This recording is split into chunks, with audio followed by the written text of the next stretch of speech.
improving government efficiency, I think was like almost 70% support, so quite a lot, basically, more than any other issue. So I think quite a lot of support from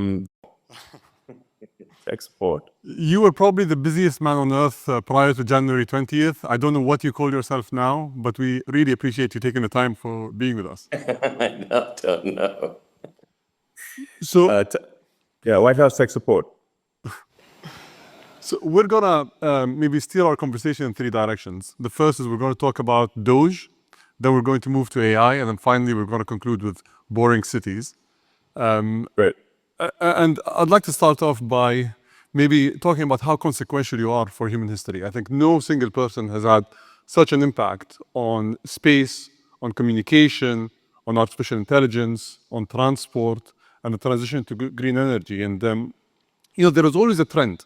There were deniers or critics at first, then naysayers, and then supporters. And typically, people always start by saying, he overpromises and he won't deliver. And they finally see the trend and the trajectory, and they turn out to be supporters. Do you think we'll see that in the government efficiency space? Like people are going to really see the impact very quickly and transition to becoming supporters? Well, yes. First of all, I think we've got quite a lot of support from at least the American public, and I think from maybe around the world. When the public is polled on sort of improving government efficiency, in fact, it is, I believe, the highest polling single issue, meaning that it is something that appeals to voters from of all types. And I think improving government efficiency, I think, was like almost 70% support, so quite a lot, basically, more than any other issue. So I think the people are very supportive. Obviously, there's certain elements of the bureaucracy that are not supportive because we are moving them from the government sector to the private sector. So it really, at a high level, this is kind of like we're moving people from low to sometimes negative productivity roles in the government sector to higher productivity roles in the private sector. And the net effect of that will be an increase in the output of useful goods and services, which increases the standard of living and well-being of the average American. And you usually have one key target that you aim to achieve in every single endeavor that you have. So SpaceX is make humanity a multiplanetary species. With Tesla, it's usher in an era of sustainable travel. What is the one main goal for government efficiency that you have for yourself? Is it saving money? Is it doing something else? What is the one main task that you have for yourself?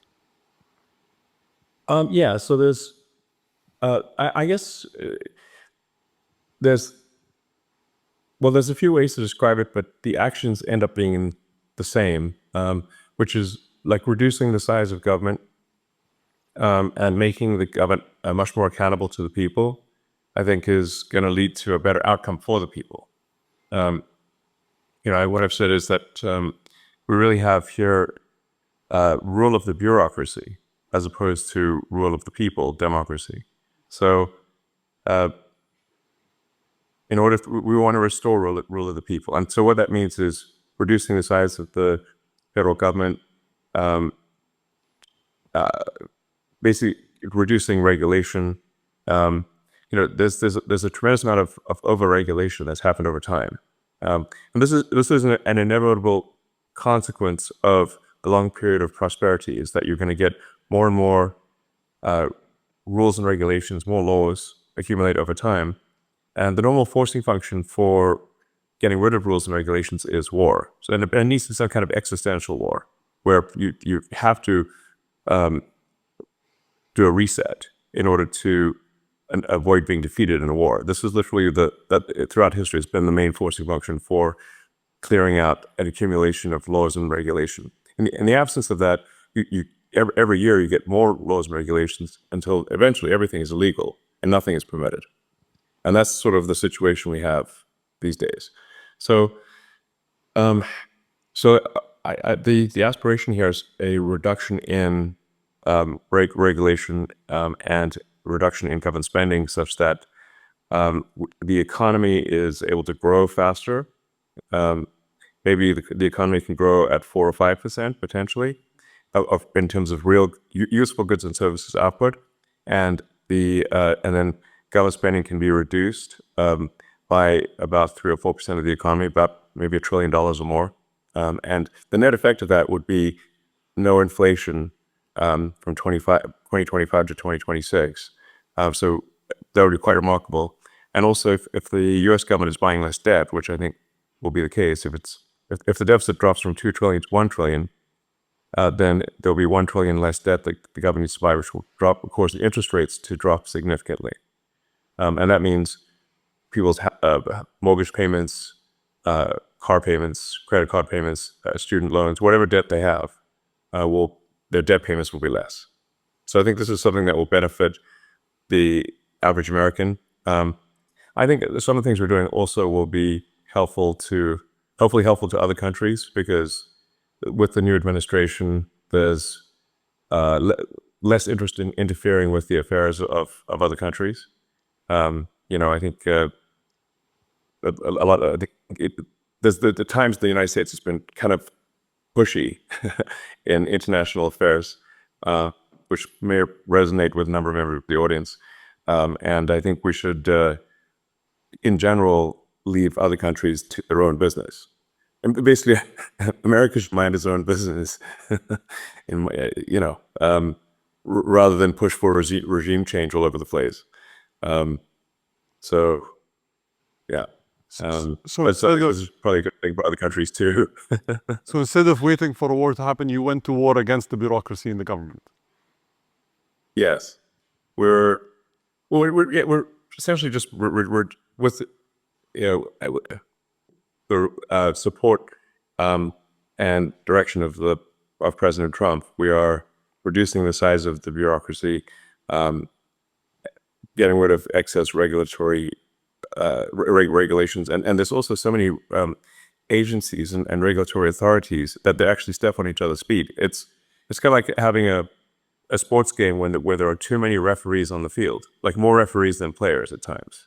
So that would be a silly game, if the players can't pass the ball without hitting a referee, But it's kind of getting to that point in the U.S. So there's roughly 450 federal agencies of one kind or another.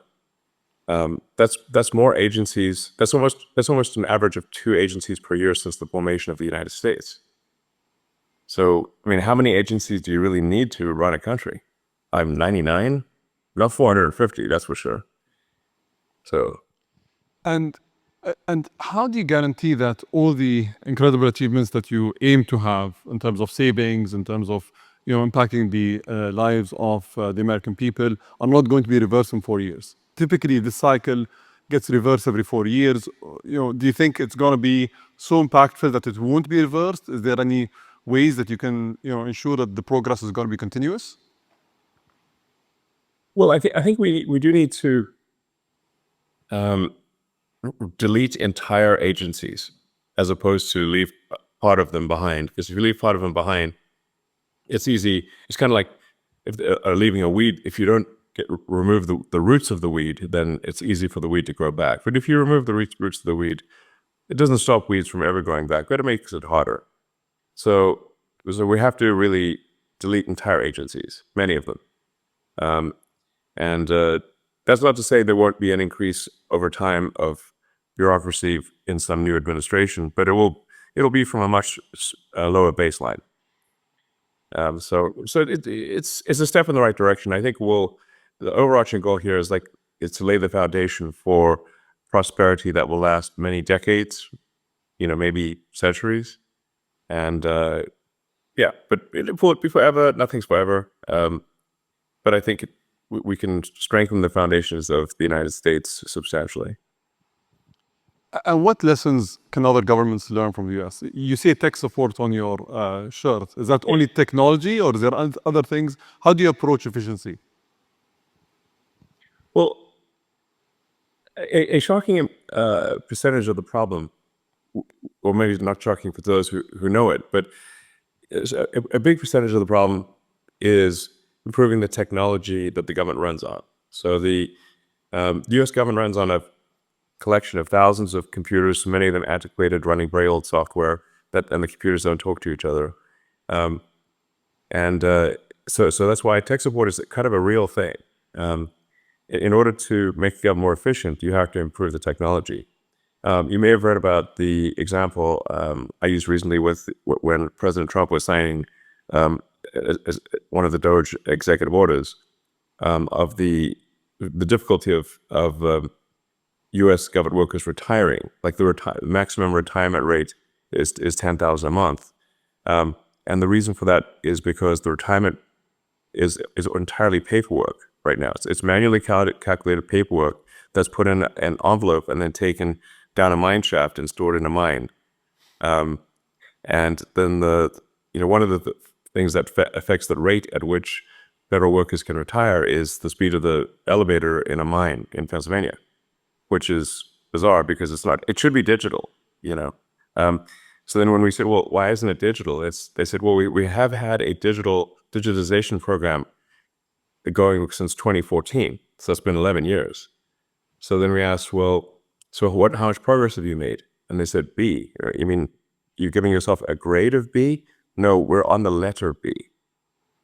So we're like, okay, we're going to need to really provide some tech support here.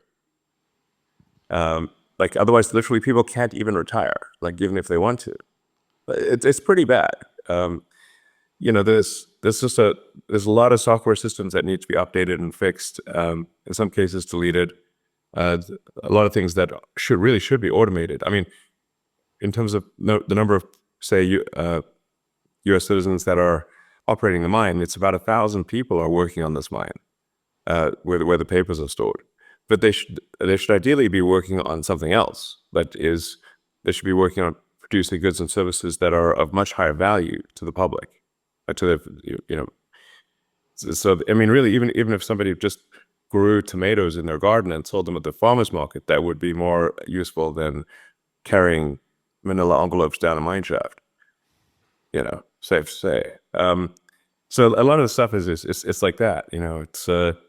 It's not like any one thing is particularly difficult, but there are like 10,000 things that need to be improved. So it's efficiency through innovation rather than efficiency through austerity and cost cutting specifically, right? So you're trying to do both at the same time, maybe focus more on tech support than cutting costs? Well, by improving the technology, the costs do reduce. So, it's very expensive to have 1,000 people operate a mine doing paper retirement, whereas that really should just be digitized and be a computer that's with the information stored in the cloud, and it's very straightforward and low cost.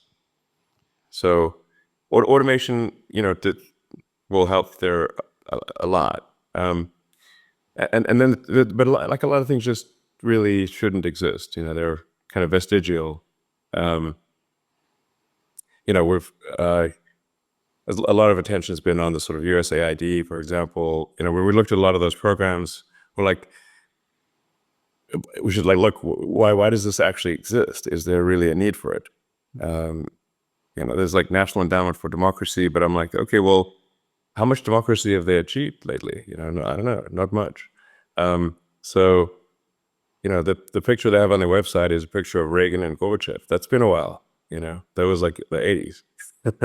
So I'm obviously not opposed to democracy, or there's all these things that get funded, but we're like, well, why does this need taxpayer money? It doesn't seem like it does. So there's a lot of sort of pushing DEI worldwide that this obviously the Trump administration doesn't agree with, and we want to terminate that stuff, which we are. And make sure the schools focus on improving basic education of kids. As President Trump said, I think yesterday, maybe today, the United States is currently ranked 40th out of 40 in the OECD for education, which is pretty bad. You can't, but in terms of spending, the United States is spending a tremendous amount per student, but achieving very weak results. So, that's just a case where, okay, we need to spend less money and get better results. It's like, I mean, a lot of it, you can think of it sort of like, it's like, in a way, it's like a big company, like a big corporation, American Incorporated. And, just like with Twitter, there was a lot of stuff that was being done that was unnecessary. In the case of Twitter, we reduced the staff by 80%, but at the same time improved the functionality and capabilities of the site dramatically, and accomplished more in a year than they previously accomplished in 5 years. So it's like a corporate turnaround, but at a much larger scale. We are giving generous, exit packages. Like, if people retire, they get paid all the way through September. They can go on vacation. They can get a second job. They can do whatever they want. And we can't actually pay them any more than through September, because that's the congressional appropriation is only through the end of the government financial year, which ends in September. So, so I think there'll be like some disruption, but at the end of the day, we'll have people move from, like I said, from low to negative productivity roles to, in the government sector, to higher productivity roles in the private sector. Can we pivot to artificial intelligence? And I'm sure you've been seeing what DeepSeek has done and all the claimed achievements that they've had. I know that we've been speaking for a while about Grok 3 and that Grok 3 is going to be a true disruptor in the AI space. When are we going to see that? And what capabilities can we expect from Grok 3? Well, Grok 3 has very, very powerful reasoning capabilities. In the tests that we've done thus far, Grok 3 is outperforming anything that's been released that we're aware of. So that's a good sign. It's in fact, at times I think Grok 3 is kind of scary smart. You're like, wow, this thing's smart. It's kind of scary. Grok 3 is scary. It's like, wow, this thing's it comes up with solutions that you didn't even think were like you wouldn't even anticipate. Not obvious solutions. So Grok 3 was trained with the most amount of compute, and I think very efficiently trained. Also notably, Grok 3 was trained on a lot of synthetic data. So and then it goes back and forth through the data and tries to achieve logical consistency. So if it's got data that is wrong, it'll actually reflect upon that and remove the data that is wrong. It does not concord with reality. So its base reasoning is very good. In fact, even without fine tuning, Grok 3, the base model, is better than Grok 2. So we're really in the final stages of polishing Grok 3. Probably it gets released in about a week or two. So pretty soon. I don't want to be hasty in the release, because a lot of the final polish is necessary for a great user experience. So in some ways you can think of it like a house. That last 5% where you finish the drywall and do the painting and the trimming, even though it's not much work, it transforms the house. Yeah. So it's that. Just want to make sure that last 5% is done really well. And it's a week, maybe 2 weeks. I think it'll be very good. And I think we think it'll be better than anything else. And then maybe this might be the last time that any AI is better than Grok. Looking forward to it. Everyone's, I think, excited about it. So I just want to touch upon a topic that was quoted in the media. You offered, I think they said a group that was led by you offered $97 billion for acquiring OpenAI. Which they could do a little round numbers. So I was personally involved in the meeting that you and Sam hosted in 2017 in LA, if you remember. And at that point of time, you were the single largest shareholder. I think you contributed $50 million to the company. So it must hurt. I don't have any shares, actually. I have no shares in OpenAI. But at that time, it was a non-profit, right? And it must hurt that you need to pay $97 billion for something that you paid $50 million for in the past. Yeah. But I have a yes. Fate loves irony. So I have a specific question here. Can you actually build a company like OpenAI and take it to the scale that you want to take as a non-profit? Is it possible? that you build a company that requires billions of dollars in compute capabilities to build these models while being a nonprofit? Or was it wishful thinking in the beginning and then, you guys parted ways because it couldn't work? Well, I mean, I think the evidence is there in that OpenAI has gotten this far while having at least a sort of dual profit, non-profit role. What they're trying to do now is completely delete the non-profit. And that seems really going too far, I provided all of the funding for OpenAI in the beginning for the first almost $50 million for nothing as a nonprofit. And it was meant to be open source. And so, I think this is analogous to like if you pay if you fund a nonprofit to preserve the Amazon rainforest, but instead they turn into a lumber company and chop down the trees and sell them for wood. You'd be like, wait a second, that's the exact opposite of what I donated the money for. So OpenAI is meant to be open source, nonprofit, and now it is closed. They changed the name to Closed for Maximum Profit AI. Closed for voracious profit. I mean, they're like, whoa, are they after money next level? So why does this change need to occur? Yeah.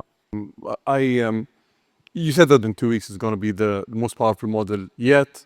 I know I that think so. you've been at the forefront of many technologies. Where do you think the biggest economic returns of these models are going to come from? Because currently we're spending billions, and I think you mentioned this before, it's like the gambler syndrome. We're going and spending billions and hoping to pull out a profit at the end of the day. Where do you think the biggest impact in terms of returns are going to be? Well, I think once you have humanoid robots and deep intelligence, you basically have quasi-infinite products and services available. So with Tesla building the most advanced humanoid robot, then those humanoid robots can be directed by deep intelligence at the data center level. You can say you can produce any product, provide any service. There's really no limit to the economy at that point. You can make anything, provided, like I said, so I'm not sure at that point will money even be meaningful. I don't know. It might not be. The economic output is productivity per capita times the capita times how many people do you have. If in the form of humanoid robots you have no meaningful limit on the number of robots, and the robots can basically do anything, then you'll have a sort of a universal high income situation. Anyone will be able to have as many products and services as they want, with the exception of things that say have artificial scarcity, like a particular piece of art or something like that. But for any goods and services, they'll be available to everyone.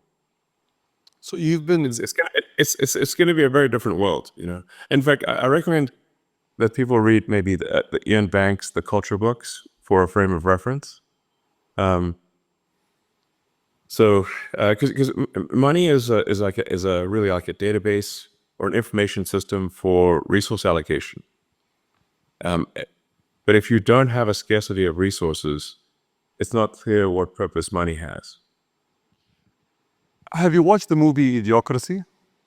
Yes. How do you guarantee that we don't end up in that world if we don't need money, if AI can think for us and do all these tasks, if as people, we're dependent on something else to run the society and everything around it? How do we not end up in that world? In the long term, I mean. Well, I think Idiocracy was basically saying that if smart people don't reproduce, but only dumb people do, then everyone's going to be dumb.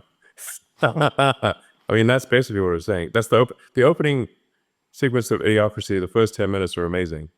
And I hear people unironically say the statements that are said in the opening sequence of Idiocracy, where they don't have they're too busy with their careers to have kids, and they keep postponing having kids for their careers until they're too old to have kids, and then they don't have kids. And I've heard many people be like that. So,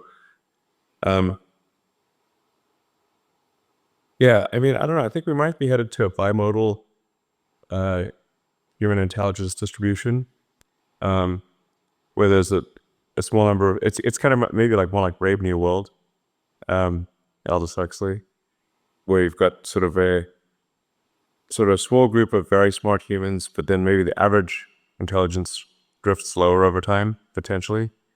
Because we have assortative mating, in the last few decades or several decades that did not exist before. So, but human intelligence, I think, will be dwarfed by machine intelligence. I'm not sure how to feel about that, except that it appears to be inevitable. That at some point, human intelligence will be a very small fraction of total intelligence. Digital intelligence will be more than 99% of all intelligence in the future. So hopefully the computers are nice to us. But I think Wishful thinking. Wishful thinking. I hope so. I think it matters like how we bring up AI, because you can think of AI like a super genius child, but it still matters even if you have a super genius child. Like, what sort of values do you instill in that child? What do you say that teach that? How do you, as a child's growing up, what values do you teach the child? And something that I think is extremely important is to be maximally truth-seeking. And I think that's what's the most important thing for AI safety? I think it's to be maximally truth-seeking. And I think also curiosity is important. And I think if it's curious and truth-seeking, I think it will foster humanity, and because it will be curious about how humanity would develop. And so I think that then it would probably, if it's curious, it would be curious about, okay, let's see how the humans do. Let's foster their development. And if it's truth-seeking, we can avoid dystopian outcomes. Like, an example being like, say, when Google Gemini was programmed to make every output be diverse, even if it didn't match reality, so like it was asked to produce an image of the founding fathers of the United States, and instead produced an image of a group of diverse women, which is factually untrue, but the problem is, like, if hypothetically an AI is designed for DEI, diversity at all costs, it could decide that there are too many men in power and execute them. So problem solved. Or it could decide that, like, that misgendering is the worst thing that could possibly happen. In fact, I believe, not to pick on Gemini, but I think because ChatGPT has had this issue too, it is like, if you ask the AI, which is worse, misgendering Caitlyn Jenner or global thermonuclear warfare, and it said misgendering Caitlyn Jenner, which is troubling. Because then it could decide, and in fact, even Caitlyn Jenner weighed in and said, no, definitely you misgender me. That's way better than you Google. But if you have these crazy things that are untruthful, that are programmed in, that don't reflect reality, then you could have a very dystopian outcome. Like, to give you another example, like Arthur C. Clarke, who is very good at predicting the future. He did 2001: Space Odyssey. Many of the things he predicted, in fact, well, I think almost all the things he predicted came true. And one of the things he was trying to say in 2001: Space Odyssey was that you should not teach AIs to lie. So the reason that, if anyone's watched that movie, the reason the AI refused to open the pod bay doors to let the astronaut back in was because the AI had been told to take the astronauts to the monolith, this alien artifact, but also that they could not know about the monolith. So it came to the conclusion that it must take them there dead. And so that's why it wouldn't open the pod bay doors. But the lesson there being, it's very important for AIs to be truth maximizing. Let's hope it doesn't come to that. Yes. Let's move to a boring subject, which is the Boring Company and the boring tunnels quickly. I think the world has been inspired by what you guys were able to create in LA, and I think there's a lot of promise to that technology. But there are questions about whether it's safe in the case of an earthquake, whether it's cost effective, whether Oh, yeah, sure. countries should actually adopt this technology. Can you shed some light on that?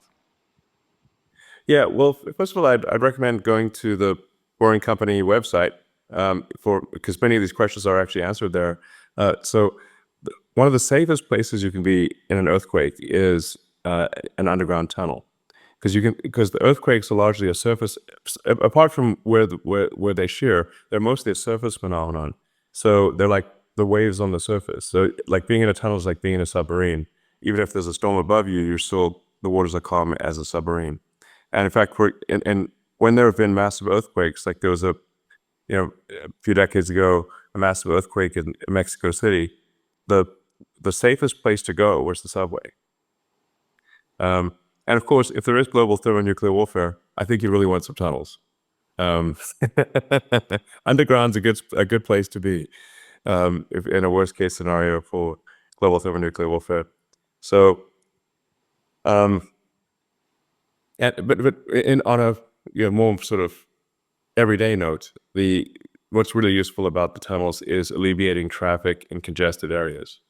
So obviously, if you've got very tall buildings, but you have that are 3D, so they're going 3D up, but you have a road surface which is 2D, you're just naturally going to have a problem when people try to go from the 3D object, which is the building, to the 2D object, which is the road surface. There's obviously just not going to be enough room on the roads, and that's exactly why you have traffic. So the solution for that is then to make roads 3D as well. Now you can either make transport 3D. So you could either do that with flying cars, or you could do really helicopters, or you could do that with tunnels. Now the challenge with doing it with going above ground or with any kind of flying object is that they tend to be very noisy, and they generate a lot of wind force. And you've got things flying over your head all the time, which can be disconcerting. If one of these things drops a hubcap on your head one day, these things are like things, and flying things tend to crash once in a while, and people don't like things crashing on them. And then if you have bad weather, like let's say there's a blizzard or a sandstorm or something, well, now nobody can fly. So then transport shuts down. On the other hand, none of these problems exist with underground travel. So tunnels are immune to weather. They don't care what the weather is. It could be the worst weather. It doesn't matter. Nothing's going to fall on you because you're underground. So you don't have to, going to be dropping things on people. And there's no wind force and it's very quiet. And so I think going 3D underground is much better than 3D above ground for solving traffic in cities. And we have a demonstrated case of this in Las Vegas. If people we can try out the Boring Company tunnels in Las Vegas, we're busy connecting the whole city with all of the big hotels and the convention center and the airport and everything. So I don't think they need to fly all the way there. In 2017, you came here, and the UAE was the first place in the Middle East where Tesla was launched, and I think it's done exceptionally well. And on that note, I think we have an announcement today that we both want to share, which is today we're going to announce the joint project of Dubai Loop, which is a loop project that is going to cover Dubai's most densely populated areas for people to go from point to point in a seamless manner. So thank you for your partnership. And Well, thank you. we hope it changes people's lives. Yeah, that'll be cool. I think it'll be very exciting. I think once people try it out, they'll be like, "Wow, this is really cool." And it's going to seem so obvious in retrospect, but until you actually do it, you don't know. So it's going to be great. It's going to be like a wormhole. You just wormhole from one part of the city, boom, and you're out in another part of the city, and it's great. So looking forward to this partnership. We're going to join the first trip in the first pod when the project is completed.